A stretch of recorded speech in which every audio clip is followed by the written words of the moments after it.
오늘 우리에게 주신 하나님의 말씀 마태복음 13장 47절에서 50절 말씀 보도록 하겠습니다. 우리 한 목소리로 한번 같이 천천히 읽어보겠습니다. 또 천국은 마치 바다에 치고 각종 물고기를 모는 그물과 같으니 그물에 가득함에 물가로 끌어내고 앉아서 좋은 것은 그릇에 담고 못된 것은 내버리느니라. 세상 끝에도 이러하리라. 천사들이 와서 의인 중에서 악인을 갈라내어 풀무불에 던져 넣으리니 거기서 울며 이를 갈리라. 아멘. 오늘 저와 여러분들이 읽은 본문은 그물 비유에 대한 이야기입니다.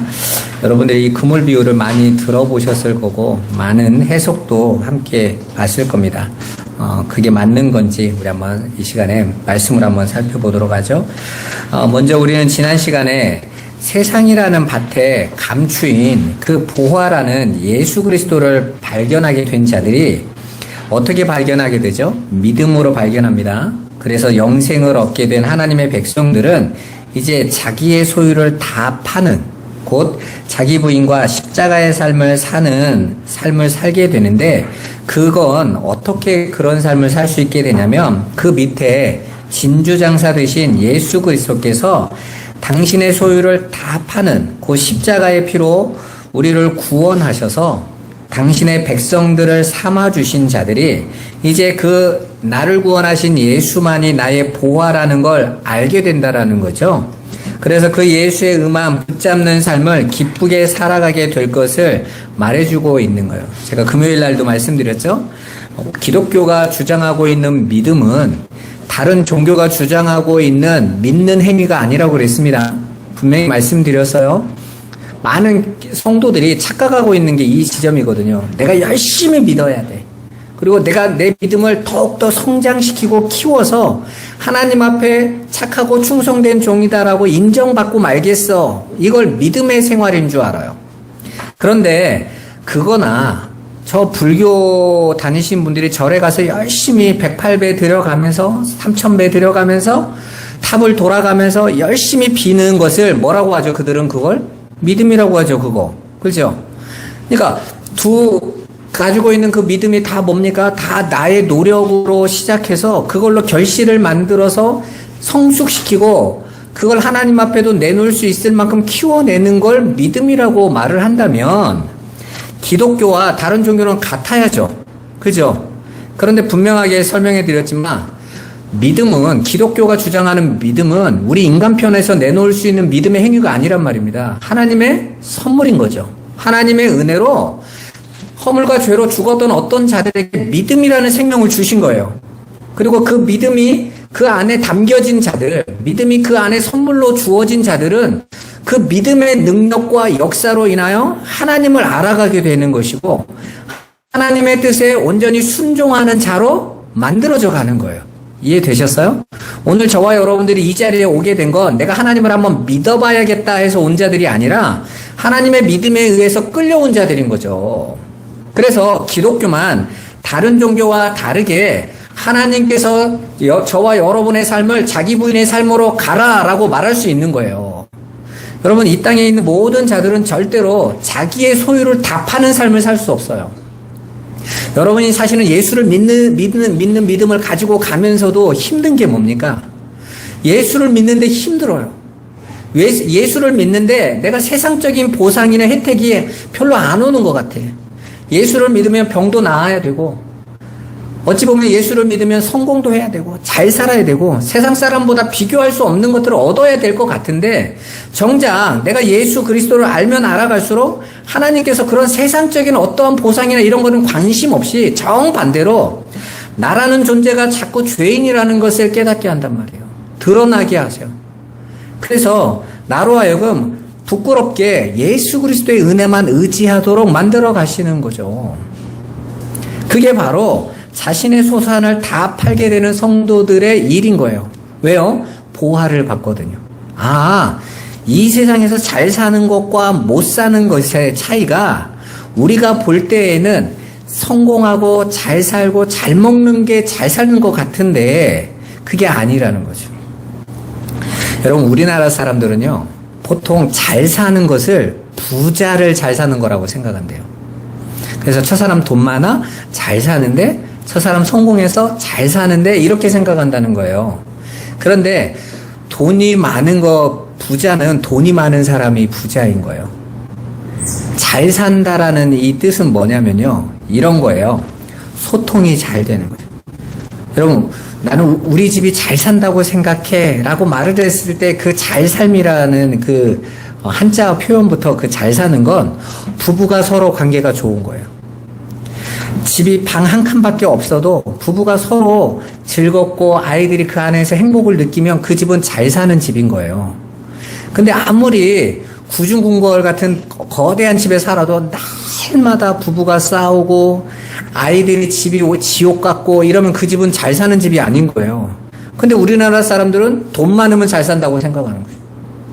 목적이 잘못된 거예요. 그러니까 서로 간의 갈등도 거기에 있는 거죠. 우리가 하나님 이 땅을 살아가는데 하나님의 백성들이 잘 사는 건 하나님과 소통이 잘 되고 있는 거예요. 내가 하나님의 뜻이 무엇인지를 잘 알아서 그 하나님의 뜻 안에 내가 온전히 들어가는 거. 다윗이 사울왕이 자기를 죽이겠다고 쫓아올 때 그 사울이 쫓아오는 그 삶이 너무 힘드니까 어떻게 합니까? 다윗이 경기장을 떠나버리죠. 블레셋에서 도망가 버려. 안 쫓아오니까 다른 나라로 망명 간 거죠. 쉽게 말해서 몸이 편해. 그런데 다윗이 왜 다시 지옥 같은 사울에게 쫓기는 자리로 왜 다시 돌아옵니까? 거기에 뭐가 없어요? 하나님이 안 계세요. 하나님이 말씀을 안 하셔. 다윗에게. 그 블레셋 땅에서 이런 거죠. 너 왜 경기장 나가? 너 훈련하고 내가 너를 세울 그 경기장에 네가 와야지. 훈련소를 타령한 거예요. 그걸 알고 어떡합니까? 다윗이 하나님 없는 편안함보다 하나님과 함께하는 지옥이 낫겠구나 하고 다시 이스라엘이라는 경기장 안으로 뛰어 들어와서 매일같이 사울이 쫓아오는데 도망다니면서 다니잖아요. 그런데 뭐라고 말합니까? 그렇게 쫓겨서 도망다니면서 다윗이 지었던 시가 시편 23편이에요. 여호와는 나의 목자시니 내게 부족함이 없으리라. 뭐가 부족함이 없어? 맨날 도망다니고 있는데 순간 정신 못 차리면 죽을 것 같은 자리로 동굴 속에 숨어 들어가가지고 벌벌벌벌 떨고 밥도 제대로 못 먹는 삶을 살고 있는데도 여호와가 나의 목자시니 내가 부족함이 없다. 그가 나를 푸른 초장과 실만한 물가로 인도하신다. 도망다니고 있는데요. 여호와가 물가인 거예요. 여호와가 푸른 초장인 겁니다. 근데 많은 예수 믿는 분들은 그 시편이 언제 쓰여진지 모르니까 예수만 믿으면 내 삶이 그냥 윤택하고 편안하고 안전한 삶이 될 거라고 생각하는 거죠. 그런 거 아니란 말입니다. 그러니까 우리가 하나님의 말씀을 오해하면 엉뚱한 거 찾아가고 달려가게 돼 있어요. 그렇게 그 천국의 현실을 보게 된 자들은 자신의 소유를 다 팔아 그 천국의 삶, 오직 하나님만을 순종하고 하나님만 의지하는 삶이 진짜 천국의 삶이구나를 깨닫고 그 삶에 매진할 수 있는 거예요. 그러나 그 천국의 보화를, 예수라는 보화를 발견하지 못한 자들은 절대로 그 삶 못 산단 말입니다. 그냥 그들의 눈에는 세상에서 잘 사는 게 잘 사는 거고 세상 사람들이 평가하는 못 사는 게 못 사는 거예요. 그러니까 어떡하든지 거기에서 벗어나기 위해서 몸부림치고 그걸로 인해서 괴로워하고 가는 거죠. 예수를 믿어도 마찬가지입니다. 예수를 믿는데 그 예수를 잘못 깨닫게 되면 그냥 세상에 잘 사는 것과 못 사는 것을 신앙의 기준으로 가져와 버려요. 응답의 기준으로, 복의 기준으로 가져옵니다. 복을 전혀 이해를 못하고 있는 것이죠. 이처럼 이 역사의 주인은 예수 그리스도세요. 그분의 손에 붙들린 자들만이 그 예수라는 그 역사의 주관자 되신 보화를 알아보는 것이고 이제 그분의 뜻에 순종하는 삶을 사는 알곡들로 드러나게 되는 것입니다. 오늘은 그물 비유에 대해서 알아보겠습니다. 여러분 이 그물 비유를 읽어보면 자칫 이렇게 쉽게 생각할 수 있어요. 사실 여러 교회에서 이렇게 설교하기도 하지만 대부분 교회를 다니면서 이 그물 비유를 전도의 비유로 생각하세요. 하나님께서 일단은 그물로 이 세상에 던져서 다 교회 안으로 데려온다는 것이죠. 그리고 교회 안에서 좋은 고기, 나쁜 고기가 판별되어져서 좋은 고기는 천국이라는 그 그릇 안으로 담겨지고 나쁜 고기는 풀무불로 지옥으로 보내진다. 이렇게 이야기를 보통 쉽게 해석을 합니다. 그런데 이 비유는 사실 심판의 비유예요. 이 세상에 던져진 그물, 그 그물에 의해서 세상을 심판받는 거예요. 예수님이 그러시잖아요. 내가 옴으로 세상은 심판을 받았다. 그러니까 예수가 심판의 기준이 돼버린 거예요. 여러분 봐보세요. 교회 안에만 그물이 있습니까? 여러분, 하나님께서는 교회의 성도만 통치하시는 분이세요? 온 세상을 통치하시는 분이세요? 온 세상을 통치하죠. 온 세상은 그 예수라는 분을 거부하는 순간 그 예수로 말미암아 심판받는 거예요. 예수를 믿지 않는다라고 그들이 선언한 순간 그들은 이미 어디를 예약해 놓은 자들인 거죠? 지옥을 예약해 놓은 거예요. 나는 예수가 다스리시는 천국 안 가. 이미 그들이 선언한 거잖아요. 뿐만 아니라 교회 안에 와 있는 자들은 또 어떤 그물에 걸려 있는 겁니까?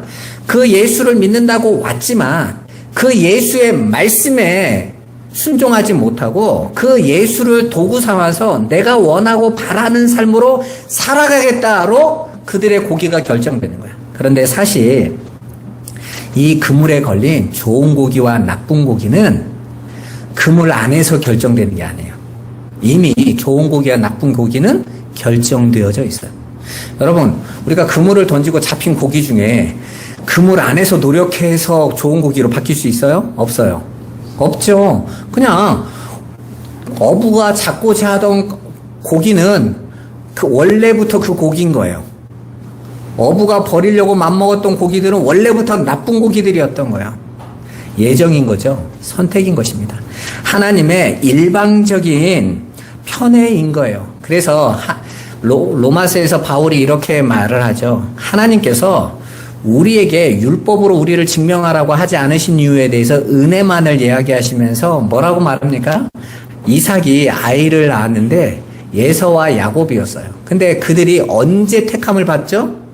태중에서. 아직 그들의 행위로 자신을 보여준 것도 아무것도 없는데 하나님께서 이미 태중에서 내가 예서는 미워하고 야곱은 사랑했다라고 말씀하셨다라는 거예요. 그리고 이 역사는 그것이 어떻게 드러나는지를 확인시켜주는 장인 것이지, 저와 여러분들이 뭔가를 잘하고 못함으로 좋은 고기와 나쁜 고기로 판별되는 게 아니란 말입니다. 그러니까 저와 여러분들의 삶이, 아까도 제가 말씀드렸죠? 이 땅에서 내가 잘 살고 사람들에게 멋있다라는 인생을 사는 것이 하나님의 복을 받는 좋은 고기의 삶이라고 말할 수도 없고, 이 땅에서 힘들고 어렵게 살아가는 그 삶이 나쁜 고기요 저주받는 고기의 삶이라고 말할 수 없다라는 거예요, 여러분. 삶은 여러분이 하나님의 백성이다 아니다를 결정하는 기준이 아니란 말입니다. 뭐만 기준이에요? 그 안에서 예수를 발견하는 것이죠. 그래서 나사로와 같은 절망의 상황에서도 예수를 깨닫는 자들이 있고, 솔몬과 같은 왕의 자리 속에서도 예수를 깨닫는 자들이 있단 말입니다. 똑같이 이 세상 안에서 그건 하나님의 손 안에서 움직여가는 거예요. 그런데 부활하신 예수 그리스도를 깨달은 자들은 그 삶을 예수 안에서 온전히 해석하기 때문에 이제 내 삶이 세상에서 드러나고 나타나는 좋고 나쁨으로 흔들리지 않고 말씀 위에 서서 가는 거예요. 그들만이 부활을 발견한 성도들인 것입니다. 그렇게 하나님의 일방적인 편애, 그게 바로 기독교가 전하는 복음인 거예요. 따라서 복음은 그 소식, 그 좋은 곡이다로 소식을 받은 자들에게만 복음이에요. 우리가 볼 때 복음의 기쁜 소식으로 온 세상에 전하지만 그 복음을 받아들이는 자들은 누구죠? 대상자들만 그 소식을 받아요. 그래서 여러분, 우리가 처음에는 복음을 전할 때 좋은 말로 해줘야 된다? 아니면 정말 예수 아니면 안 된다라는 심판의 말을 던져야 된다? 상관이 없어요. 받을 자들에게만 받는 거예요. 근데 대부분 복음을 어떻게 해야, 일단은 교회 안에 불러와야지. 그러니까 뭐부터 시작해요? 아픈 거 낫고, 어려운 거 해결되어지고, 문제도 해결되어지고, 자녀도 잘 되고, 이렇게 꼬셔오는 거라고 생각하는 거예요. 와보니까 이게 속은 거라고 생각하면 안 되는 거잖아요. 그러니까 여러분, 복음을 우리 편에서 전할 필요가 없다니까요. 하나님의 뜻대로 전해야 되는 거예요. 지금까지 자신들이 주인되어서 살아가던 인생들을 향하여 이제는 하나님의 통치 안으로 들어오세요. 예수 그리스도의 은혜 안으로 들어와야 됩니다. 다른 길은 없습니다. 라고 외칠 수 있는 자들이 복음을 전하는 자들인 거예요. 그렇게 심판의 주체는 그물의 주인인 예수 그리스도세요. 그리고 이 세상에 들어와 있는 천국은 좋은 고기와 나쁜 고기를 함께 품고 있는 바로 예수님의 그물 같은 것입니다. 그러니까 예수님께서 이렇게 말씀하시죠. 누구든지 주의 이름을 부르는 자는 구원을 얻는다. 이렇게 말씀하고 있죠. 누구든지 나를 믿는 자는 구원을 받는다. 라고 말을 해요. 그래서 누구든지 따라오는데 예수님이 너는 따라오지 마. 12제자만 따라와. 이렇지 않고 5,000명이 따라와도 다 먹이세요. 그죠? 병든 자도 고치세요. 온전히 10명의 문둥병자가 와서 예수님에게 나옵니다. 그들을 다 고쳐주세요. 그런데 정작 돌아갔다가 예수께로 나오는 자는 한 명뿐이었어요. 나머지는 어떻게 됐느냐? 그때 모르겠습니다. 그런데 천국도 이와 같다 이렇게 말씀하세요. 그러니까 예수라는 그물 안으로 다 이 세상을 다 들여보내세요. 그렇지만 그 안에서 하나님의 백성들은 온전히 그 예수라는 보아의 삶, 예수가 따라가라고 하신 그 삶을 알게 되고 깨달아서 그 자리로 순종하는 자리로 나아가게 된다라는 거예요. 그렇게 성도는 그 예수의 그물 속에서 어떻게 자신이 좋은 고기가 되었는지를 깨달아가는 거예요.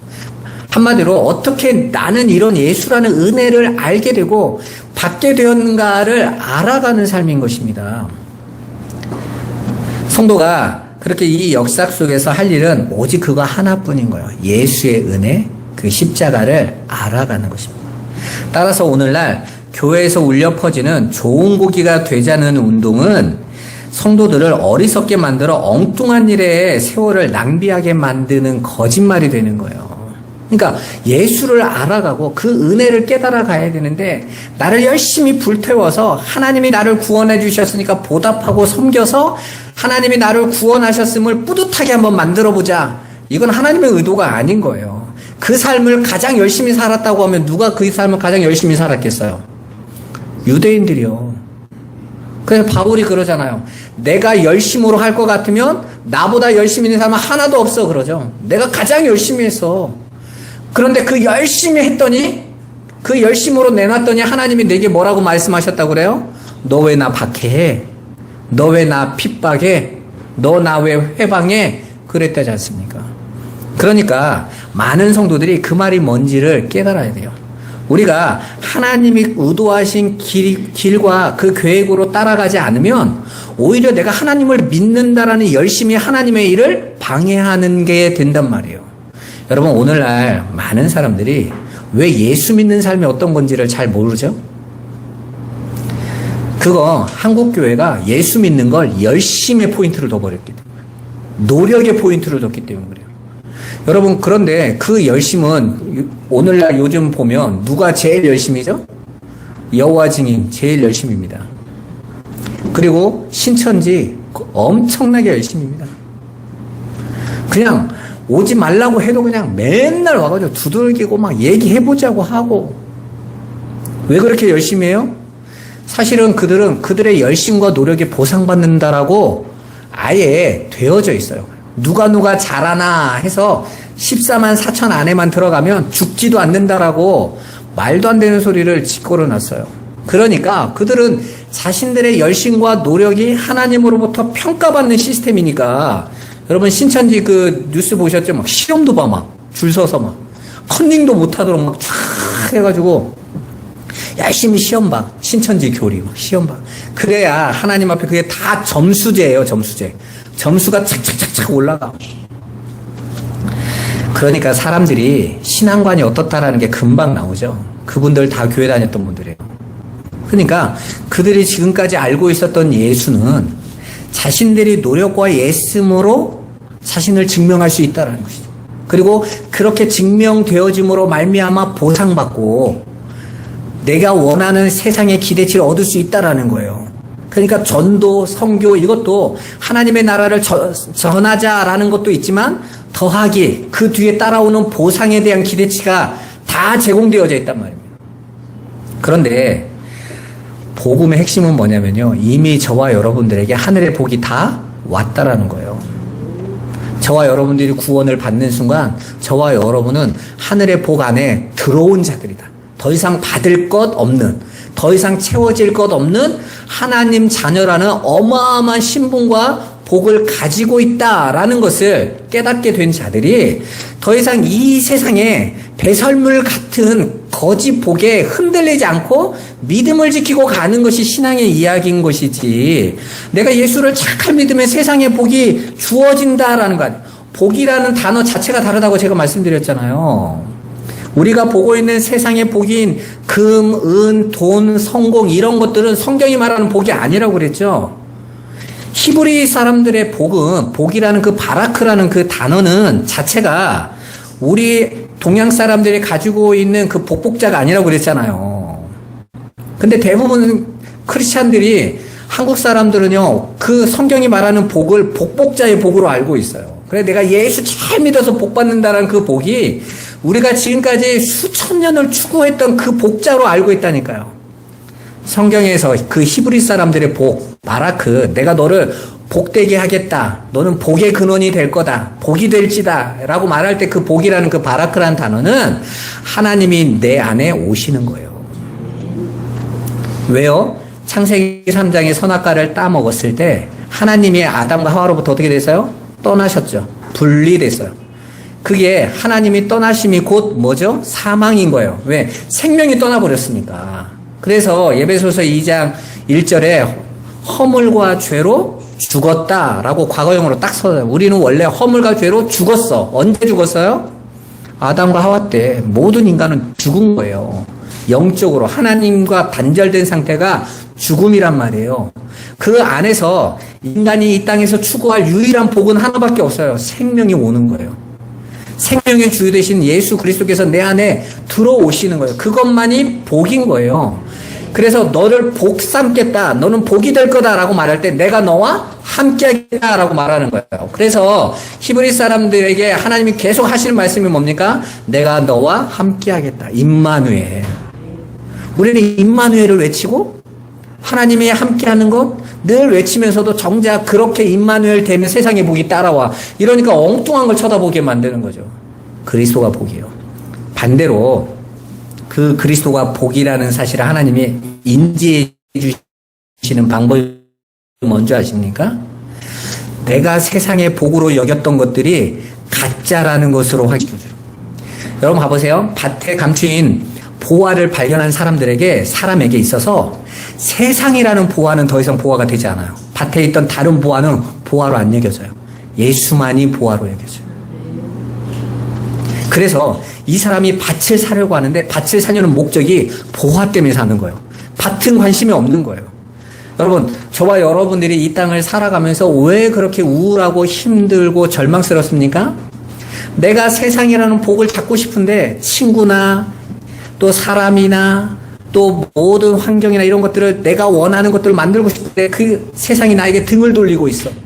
그때 우리는 절망하고 좌절하죠. 그런데 하나님의 백성들은 어떻습니까? 개의치 않아요. 왜? 하늘의 복이 내 안에 있기 때문에. 오히려 그 세상이 나를 버릴 때에 괜찮아. 나는 주님이 나와 함께 계시니까. 그리로 더욱더 또렷이 예수 그리스도를 바라볼 수 있는 거예요. 그래서 성도는 오히려 세상이 나를 버릴 때 복으로 여기는 것입니다. 바울이 바로 로마의 감옥에 있을 때 세상의 비난과 조롱 그리고 비웃음이 가득 차고 있을 때 바울이 뭐라고 말합니까? 빌립보 성도들이 걱정하죠. 어떻게 지내세요?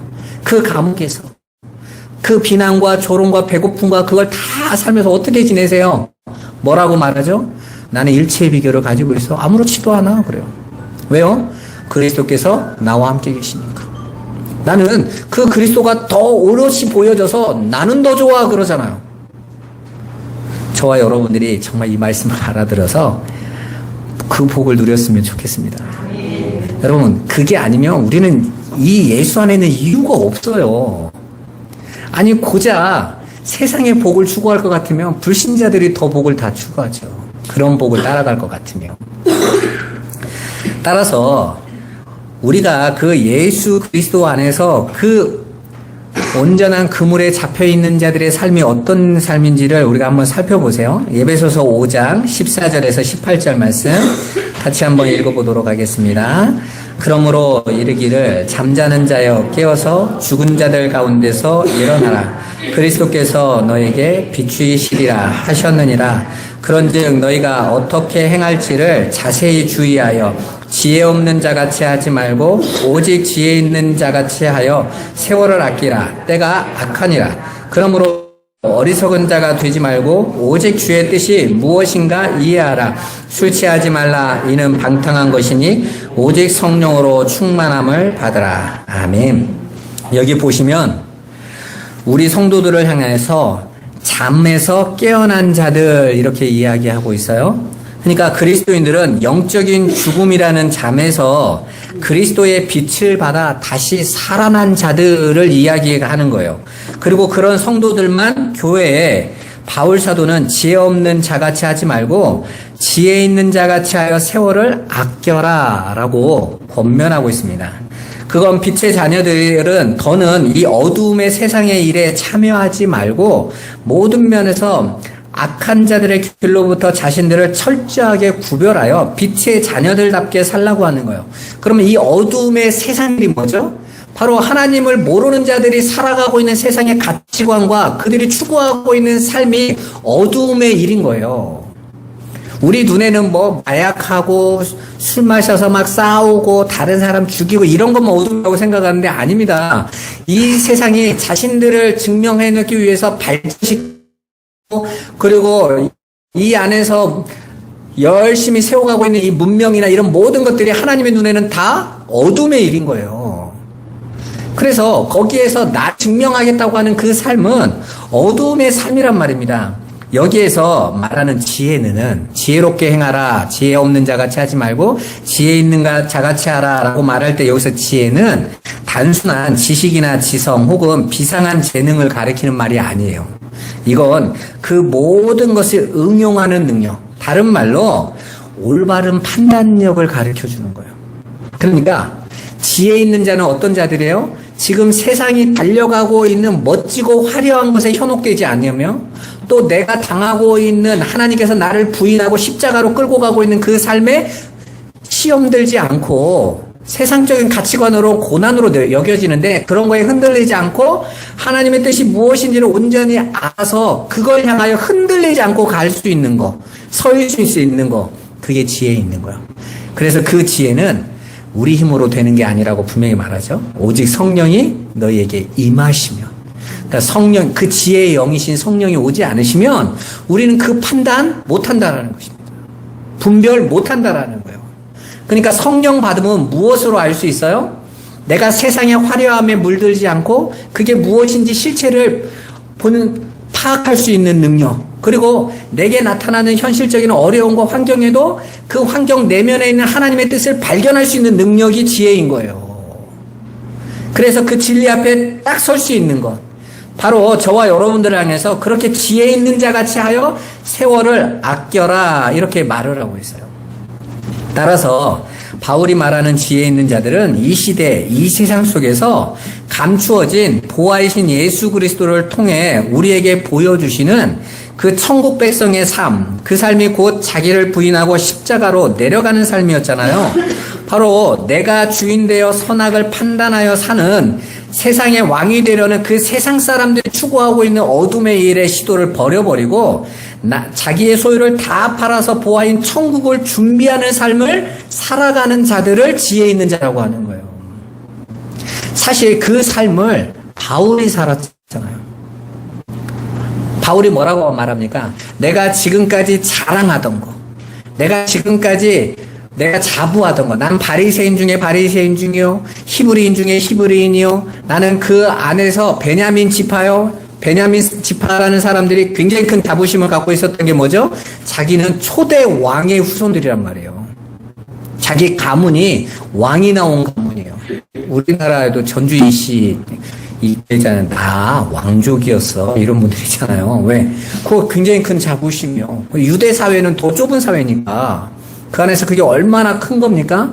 그런데 거기 안에서 내가 열심으로는 내가 교회를 박해할 만큼 내가 율법의 열심으로는 최고였던 사람이야. 그런데 내가 예수 그리스도를 얻고 나서 그걸 다 뭘로 여겼다고 그래요? 배설물로, 이거 다 똥덩어리였네? 이거 다 쓰레기였네? 아무것도 아니었네. 내가 도대체 뭘 붙잡고 살아가고 있었던 거야. 그 세상의 인기와 인정과 힘과 그 자랑을 내가 지금까지 열심히 진짜라고 찾고 있었는데 이게 다 똥이었네? 라고 말하는 것입니다. 그렇게 저와 여러분들에게 그 지혜는 하나님 앞에서 우리를 온전히 원래의 자리, 하나님만이 하나님이시고 우리는 그 하나님의 백성 피조물이라는 걸 인정하고 그 앞에서 하나님만 의존하는 자리로 내려가는 게 지혜 있는 삶인 거예요. 반대로 지혜의 반대는 어리석음인 건데 성경은 누구를 어리석은 자라고 하는지 봐보세요. 고린도후서 11장 17절 같이 한번 읽어보겠습니다. 내가 말하는 것은 주를 따라 하는 말이 아니요 오직 어리석은 자와 같이 기탄 없이 자랑하노라. 아멘. 지금 바울이 내가 한번 자랑해볼게. 근데 그 자랑은 어리석은 건데 내가 어리석은 자처럼 한번 내가 자랑해볼게. 무슨 자랑? 자기 자랑 한번 해볼게. 만약에 그런 것들이 할 것 같으면 그 자기 자랑으로 할 것 같으면 너희들과 내가 나중에 누가 더 잘했겠어? 내가 훨씬 잘했다니까. 근데 그 자기 자랑은 어리석은 거야. 그건 축복이 아니라 라고 말을 하는 거예요. 여러분 우리가 예수를 믿는 것은요 자기 자랑이 아니라 자기 부인으로 가는 거예요. 내가 지금까지 그 예수를 믿음을 우리는 내가 세상에 자랑이 많아야 예수를 전할 수 있을 거라고 착각해요. 세상의 성공, 세상의 인기, 세상의 힘, 세상의 돈, 세상의 자리 그런 것들이 얻어지면 내가 예수를 잘 전할 수 있을 거라고 생각해요. 그래서 뭐 서밋이 되자, 엘리트가 되자. 그래서 뭐 하려고요? 자기 자랑하려고요? 내가 이만큼 올라왔더니 사람들이 예수 믿어주더라? 그 사람들이 추구하고 있는 예수가 어떤 예수겠어요? 성공 예수, 힘주는 예수잖아요. 그런 예수 없다고 말했죠. 그건 만몬이라고 해야 하지 않았습니까? 우상. 그래서 예수님께서 물질과 하나님을 둘 다 두 주인 섬길 수 없다 해서 정확하게 말을 하죠. 그러니까 하나님을 그렇게 성공을 주는 분으로 섬기면 그게 하나님이 아니라 만몬이 되는 거예요. 근데 착각하는 거죠. 아니 그거 가지고 전도하면 되잖아요. 아니라니까요 여러분. 이따 나올 거예요. 여러분 봐보세요. 그리스의 어느 철학자가 이렇게 말을 했어요. 사람은 자기를 자랑하기 위해 존재한다. 그래서 소피스트 시절에는 서로 궤변론자잖아요. 자기가 얼마나 많은 지식을 가지고 있는지를 말하기 위해서 궤변 가지고 서로 싸워요. 그래서 소크라테스는 어떤 사람입니까? 그들이 가진 것들이 다 궤변이고 자기 자랑이라는 걸 계속 드러내죠. 그래서 계속 질문을 꼬리에 꼬리를 물고 계속 질문해요. 왜? 네가 얼마나 무지한 자인가를 깨달아보라는 거죠. 그러면 어떻게 돼요? 미움받아요. 그런 인생들은. 예수 그리스도께서 우리 안에 오셔서 우리가 얼마나 티끌이요 먼지요 우리가 내놓는 게 배설물밖에 없는 걸 가르쳐 주신다니까요. 근데 그게 은혜인 거예요. 그래야 오직 하나님의 은혜만 의지하는 자로 서게 될 것이기 때문에 그렇습니다. 이처럼 사람들이 이 세상을 살아가는 목적, 존재 목적을 잘 들어보면 전부 그 끝은 자기 자랑, 자기 영광으로 수렴됩니다. 그래서 사람들이 내 자랑과 내 영광을 무시하고 그걸요 아는 척 안 해주고 별거 아닌 거라고 여기면요 자신이 죽었다라고 생각해요 사람들. 그러니까 이 세상 사람들은 열심히 자기를 드러내고 증명함으로 내가 살아있음을 느껴요. 그런데 그걸 성경은 죽은 자들의 세상이라고 말한다니까요. 좀비들의 세상이라고 말하는 겁니다. 그래서 그 좀비들의 세상에서 열심히 자기 증명하고 있는 자들 중에서 어떤 자들, 하나님이 택한 창세전부터 약속된 자기 백성을 불러내셔서 어떻게 하셔요? 약복강에서 그 요단강 입구까지 와서 죽여버리세요. 그게 야곱 죽인 사건이라니까.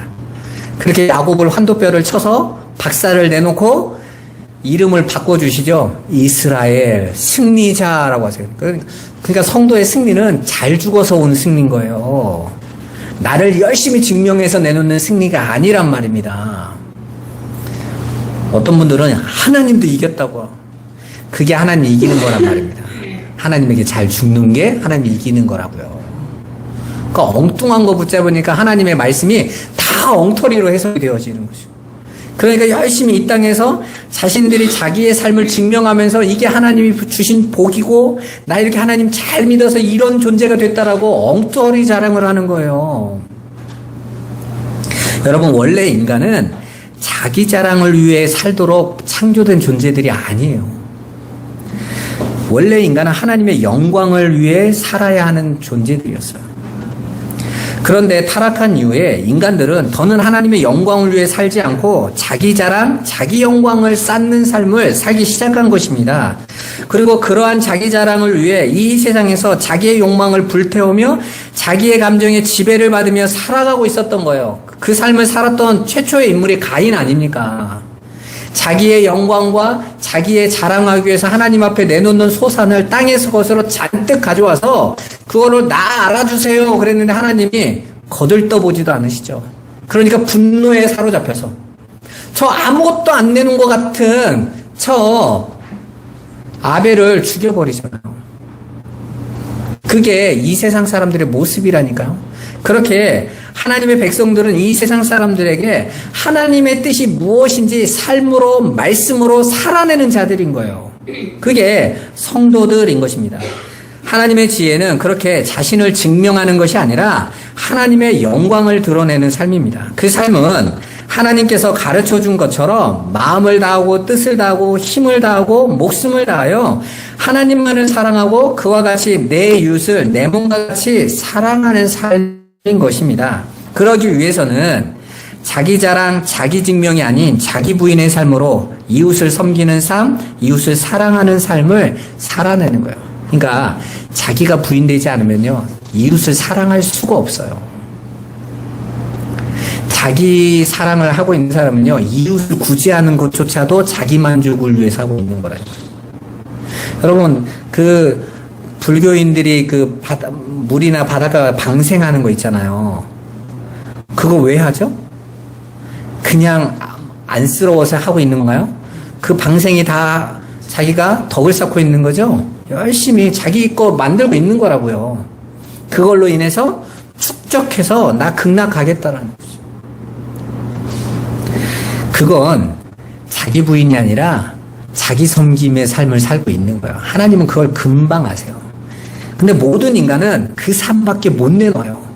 그래서 예수가 저와 여러분의 삶을 부서뜨려서 그 그리스도의 은혜 아니면 안 되는 나로 확인시켜 준다니까요.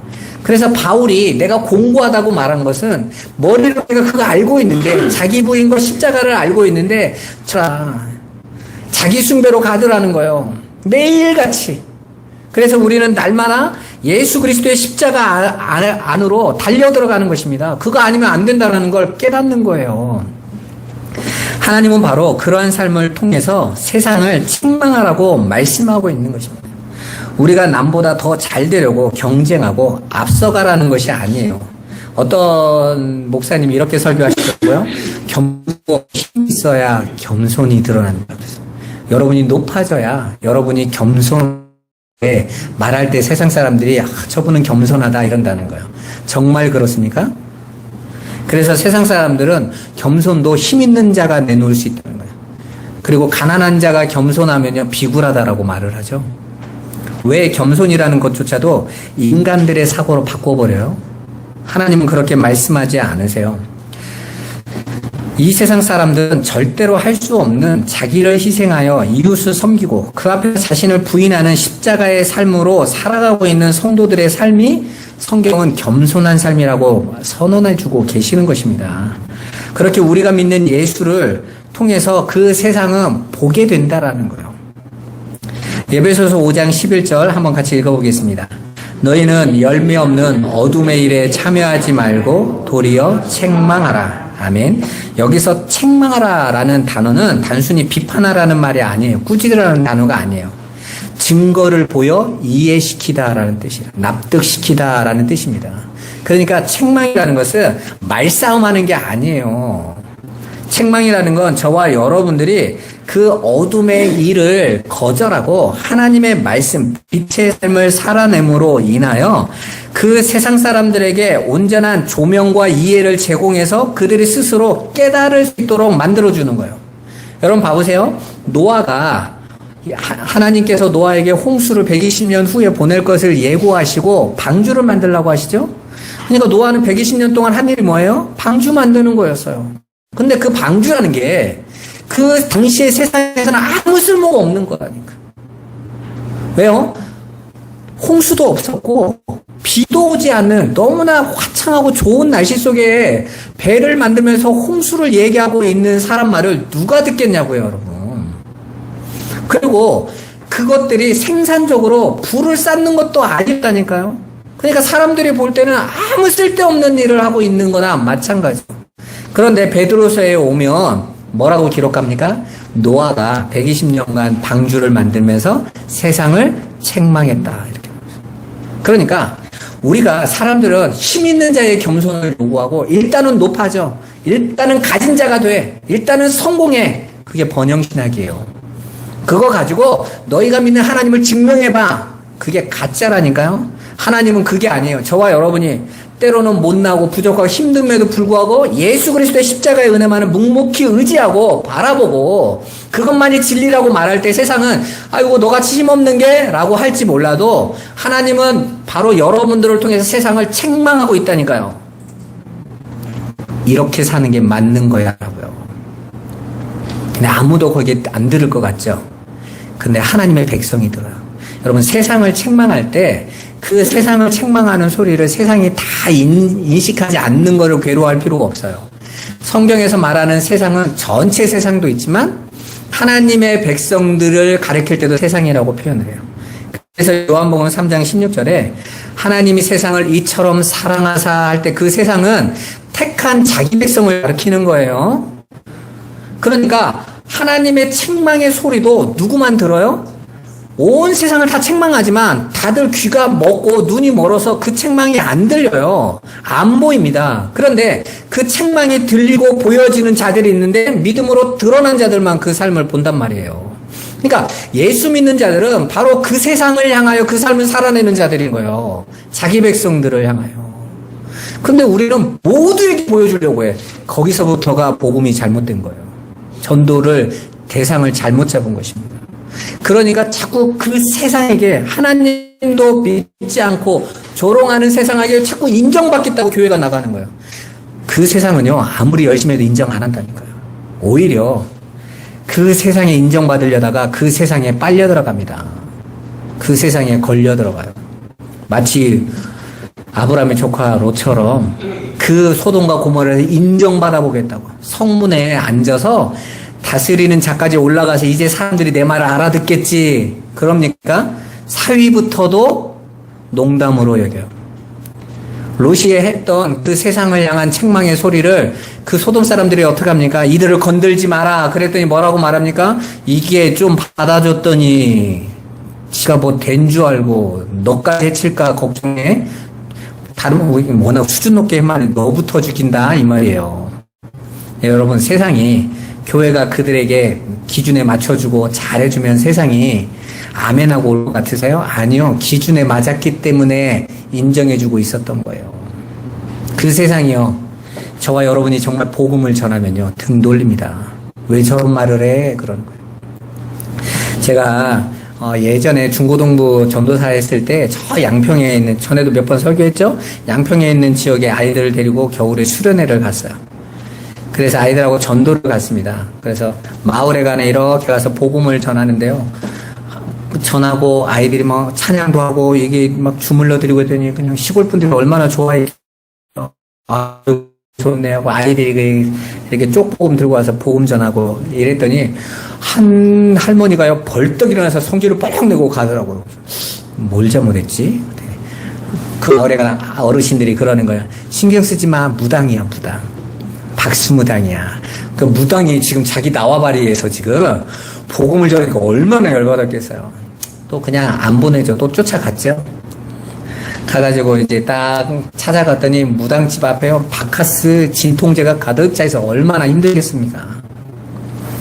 갔더니 그 무당이 이런 말 하더라고요. 상도덕이 있지 이러더라고요. 그러면 내가 상도덕? 그랬더니 나도 크리스마스 때는 교회 가준다는 거죠. 서로 지켜야 될 거 아니에요. 갑자기 이렇게 치고 들어오면 어떻게 되냐는 거예요. 그래서 상도덕이 어디 있어요, 내가. 아니, 생명을 자는데 상도덕이 어디 있어.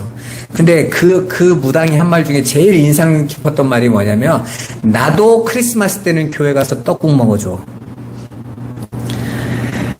이건 심각한 거예요, 여러분. 여러분, 귀신 들린 자가 교회 와서 아무렇지도 않게 떡국 아니에요? 교회에 뭐가 없는 거예요? 복음이 없는 거죠. 들어올 수 없어야 되는 거잖아요. 그런데 오늘날 교회는요, 무당도 초청할 수 있고, 절에서도 예수님 오심을 축하드립니다, 이럴 수 있는 세상이 돼서 그게 좋은 세상입니까? 아닌 거죠. 그건 교회가 세상이 돼버렸다라는 거잖아요. 세상을 어떻게 변화시킵니까? 교회가 세상이 돼서 세상과 같이 잘 가자는데.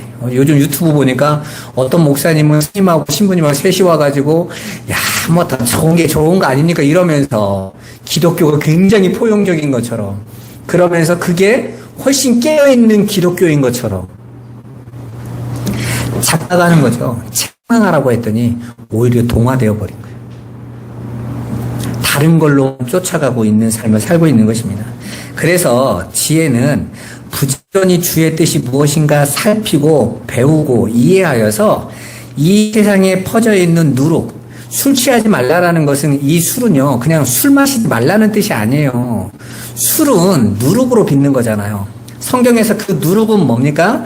바로 하나님의 거룩함 안에 뚫고 들어와서 그 거룩함을 파괴시켜버리는, 본질을 바꿔버리는 거잖아요. 변질시켜내는 것이 누룩이잖아요. 그런 것처럼 하나님의 진리의 말씀, 하나님이 주신 그 창조의 목적이 변질되어져 버린 세상이 술 취한 세상인 거예요. 그렇게 술 취한 세상에 들어가서 그 세상이 추구하고 있는 가치관을 쫓아가면 그도 마찬가지로 술 취한 자가 되는 겁니다. 술에 취하면 뭐가 맞다 틀리다를 판단을 못 하잖아요. 그래서 술 취한 자에게 나타나는 게 뭡니까? 방탕한 거예요. 방탕하지 마라. 여기서 방탕한다라는 것은 세월을 낭비한다는 뜻이에요. 낭비한다는 거. 소비한다는 거. 하나님께서 모든 사람에게 인생이라는 시간을 주셨습니다. 여러분들의 시간은 다 한정된 시간인 거예요. 어떤 사람들에게는 100년의 시간도 있고, 어떤 사람들에게 80년, 60년, 자, 그런 시간을 주었어요. 그러면 그 시간을 통해서 우리는 뭘 해야 되는 거죠? 하나님의 뜻이 무엇인지, 주의 뜻이 무엇인가 잘 살피고 배워서 예수 그리스도 그 보아 안에 있는 천국을 준비하는 삶을 살아내야 되는 거예요. 그런데 술에 취해서 세상에서 성공, 사람들이 막 박수 쳐줘. 야, 저 사람 잘하는데? 스티브 잡스 너무 잘하는데 스마트폰도 만들고 대단한 사람이야. 혁신가야. 거기에 취해서 달려가다가 어느 날 최장으로 자신의 죽음이 딱 왔을 때 스티브 잡스가 한 말이 뭡니까? 죽음 앞에서. 내가 왜 이렇게 살았지? 죽기 일주일 전에 한 말이에요. 그냥 하루 3끼 먹는 거지. 내가 뭘 하기 위해서 내가 이렇게 놓은 거야. 막상 죽음 앞에 딱 먼지 같은 거잖아. 자기 자신, 자기 힘을 키우는 삶을 버리고 자기 소유를 다 파는 삶, 곧 예수의 십자가의 보혈로만 생명을 얻는다는 것을 깨닫게 되고 그것만이 유일한 살 길이며 생명의 길이라는 걸 알아서 진정한 보화라는 것을 배워가는 것이 바로 성도의 인생인 거예요. 그 사실을 여러분 인생에서 삶으로 경험하며 배우는 데에는 반드시 자기가 부인되고 자기 십자가라는 고난의 과정이 반드시 따르게 돼 있어요. 그러나 그러한 하나님의 백성들의 삶 속에서 우리 안에, 여러분 안에 뿌리내려져 있는 가라지가 제거되어지고 여러분이 알곡으로 드러나게 되고 완성되어지게 되는 것입니다. 그게 하나님의 통치 안에서 일어나는 은혜의 과정인 거예요. 그러니까 하나님의 통치는 당신의 뜻대로 이루는 거예요. 내 뜻을 하나님이 받아줘서 그래 네 뜻대로 해줄게, 이게 아니란 말입니다. 제가 전에도 한번 기도에 대해서 설명해 드렸잖아요. 기도는 내가 하고 싶은 내용을 외치는 게 기도가 아니라고 말씀드리지 않았습니까? 기도 자체가 뭐라고 말했어요? 바로 하나님의 뜻이 내 안에 담겨야 기도할 수 있다고 그랬죠. 그거 아니면 기도 안 된다고 했잖아요, 여러분. 그러니까 대부분 사람들이 알고 있는 기도는 그냥 모든 종교가 추구하고 있는 자기 소원 아래는 것으로 여기는 거예요. 그건 기도 아니에요, 여러분. 기독교의 기도는 먼저 하나님의 소원을 주셔야 돼요. 그래서 빌립보서에서 하나님께서 우리 마음의 소원을 담으사라고 먼저 말씀이 나오는 거예요. 그게 없으면 기도할 수도 없어요. 뭘 구하는지도 몰라요. 그렇게 하나님의 통치가 우리 안에 오셔서 우리를 온전히 아버지의 것으로 완성해 가시는 것, 그게 성도들의 인생인 것입니다. 그런데 사실 그 길이 너무 좁고 협착하기에 힘이 듭니다. 그래서 세상 사람들이 보기에는 그 삶이 지옥처럼 보일 때도 있어요. 야, 나는 저 삶 안 살아. 왜 바보같이 저런 삶을 살아? 내 돈 다 내가 오면서 왜 혼자 그 열심히 일하면서 왜 저렇게 바보같이 살아? 나는 저렇게 안 살아. 난 나를 위해서 살 거야. 멋진 삶인 것 같죠? 그게 멸망의 삶이에요. 그게 나쁜 고기로 가는 길이란 말입니다. 그래서 세상 사람들은 그 예수라는 보아와 그가 가르쳐준 길로 나아가기를 거부해요. 오늘 이 그물이라는 이 단어가 바로 성전에 있는 기구이죠. 성전에 가면 금촛대, 향로, 또 향 이런 것들 있잖아요. 진설병, 대접 이런 것들이 있죠. 바로 그 기구를 뜻하는 단어와 동의어예요. 그러니까 이게 뭔 말이냐면 그물이라는 건 예수로 세상에 하나님 나라를 드러내 보여주신 거예요. 그런데 그 예수로 드러내신 그 그물 안에서 어떤 자들은 그걸 받기를 거부하는 거죠. 나는 싫어하러 가는 거예요. 그리고 오히려 그 예수를 이용해서 자기 영광을 추구하는 자로 가는 거예요. 반대로 하나님의 창세전부터 택한 자들은 그 기구를 통해서 하나님을 아는 거예요. 하나님의 뜻을 깨닫게 되는 것입니다. 그리고 온전히 순종의 자리로 나아가는 것입니다. 그렇게 성령 때문에 믿음의 눈이 열린 사람들은 지옥같이 고통스럽고 초라한 현실 속에서 천국을 보게 되고 하나님의 말씀을 통해서요. 또 화려한 이 세상을 보면서 부러워하는 것이 아니라 오히려 그 끝인 지옥의 풀무불을 볼 수 있어서 요동하지 않게 되는 거예요. 저 끝은 어차피 심판인데 저 멸망의 길로 난 절대 안 가 그러는 거예요. 반대로 지금 눈앞에 보이는 현실은 어렵고 힘들어 보여도 이 안에 천국이 있음을 알고 그리로 가는 것입니다. 예수님께서 마치 십자가로 가시면서 너희는 나를 따라오너라 하신 것과 똑같은 거예요. 십자가는 죽는 거잖아요. 베드로가 말한 것처럼 절대 그리 마옵소서, 절대 그렇게 될 수 없도록 내가 막아드릴게요 그랬는데 예수님 뭐라고 말합니까? 사탄아 내 뒤로 물러나라. 그 아버지께 주신 그 길이 생명의 길인 거예요. 그 길을 저와 여러분들이 정말 이해하신다면 오늘 저와 여러분들에게 일어나는 그 복음의 역사가 사실로 드러날 줄 믿습니다. 오늘 이 그물 비유가 정말 이해가 되셨기를 주님의 이름으로 축원합니다.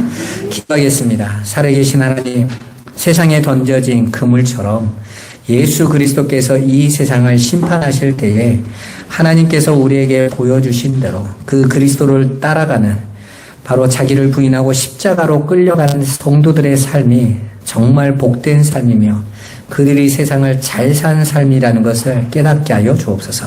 그래서 이 세상이 던져주는 인간들이 추구하고 있는 세상의 잘됨에 흔들리지 아니하고 세상 사람들이 추구하고 있는 그 만족 쫓아가지 않고 그 세상의 행복이 아닌 그하여 주옵소서.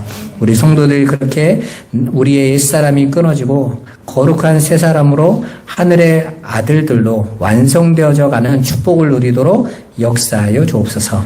예수 그리스도 이름으로 기도드리옵나이다. 아멘.